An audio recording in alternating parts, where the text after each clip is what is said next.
Yasula Montana. Abo bebakontanye nga bali mu kubbinkana sako okulwanira obubonero mu mpaka ezaatumibwa omumanywa Baibuli 12 nga zino zaategekebwa obulabirizi bw'ennamirembe nga zikuweerezebwa butereevu wano ku mpewo za Delta TV.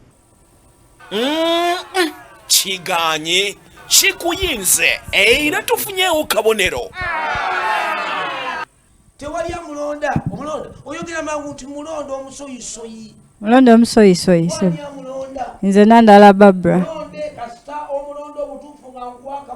Empaka zino olwaleero zikutte omutendera ogwokubiri nga bakontanyi bali 47 wabula nga beetaagako abakontanyi 20 bokka. Mu babadde mu nsiiko olwaleero kubaddeko Lumala David ng'asabira ku kkanisa ya St. Rachel Bulange mu busumba bw'e Kasubi ng'ono afunye obubonero 26, ng'owokubiri ye Babula Nandala ng'ono muyizi wabula ng'asabira ku St. Stephen's Church Luzira ng'ono afunye obubonero 19, ng'owokusatu ye Henry Sembajjwe asabira ku St. Thomas Kiwunya ng'afunye obubonero 16. Weewaawo kinyinza ssebo. Weewaawo kikuyinze weebale kukkiriza kunyanguyiza nange nkwanguyiza.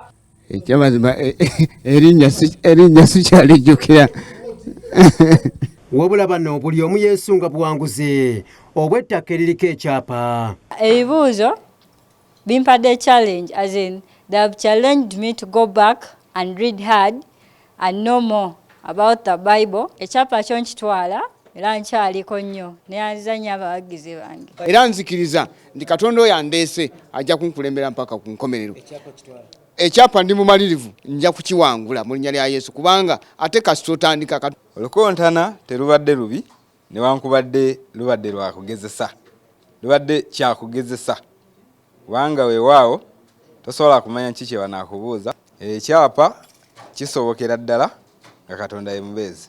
Basabye abawagizi baabwe okubawagira kuba kino kye boolekedde si kyamannyo wenu. Basitudenti bannange abali mu Lumula tabanye mumpagire nnyo kuba saa zino ate abasinga balaba nti obeera studenti maybe tosobola kudda eno mu kigambo n'okimanya. Abalamuzi b'empaka zino omuli akulira ebyenjiri mu bulabirizi bw'ennamirembe Reverend Samuel Mwonge wamu ne Reverend Abraham Lubega Kisaakye boogedde ku mpaka zino nga bwe zitambudde. Wabula abawadde abazadde amagezi okwongera okusomesa abaana baabwe eddiini. Bidde ddala nga improvement y'amaanyi nnyo era nkubiriza abatulaba n'abatuwuliriza mwenna faayo si kusekerera busekerezi bali wano kuba naawe singa gwe oli wano ndowoleza ddala nti oyinza okutagala naye sabira nnyo abazze wano. Waliwo ebibuuzo bye tutabuuza ng'ani yawandiika enjiri ya Matayo, ebyo tetubibuuza naye bwe tuba tukubuuza ku Matayo tukubuuza mu magezi. Empaka zino ziwagiddwa aba Twin Tetwased States abali mu by'ettaka wamu n'amayumba nga bano basangibwa Bulenga, aba Sente Funeral Services ababudaabuda abaviiddwako abaabwe wamu n'okuziika nga bano basangibwa Kiruddo.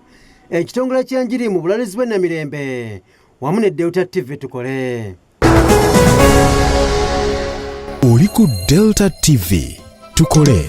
Omuwanguzi w'empaka zino wakuweebwa ettaka eriko ekyapa era ng'olubbinkano lw'akamalirizo lwakubeerawo ng'ennaku z'omwezi 31 omwezi ogwa Desemba ku Lutikko Ennamirembe nga Ssaabalabirizi Dr. Samuel Stephen Kazimba Mugalumboowa y'anaakwasa omuwanguzi ekyapa.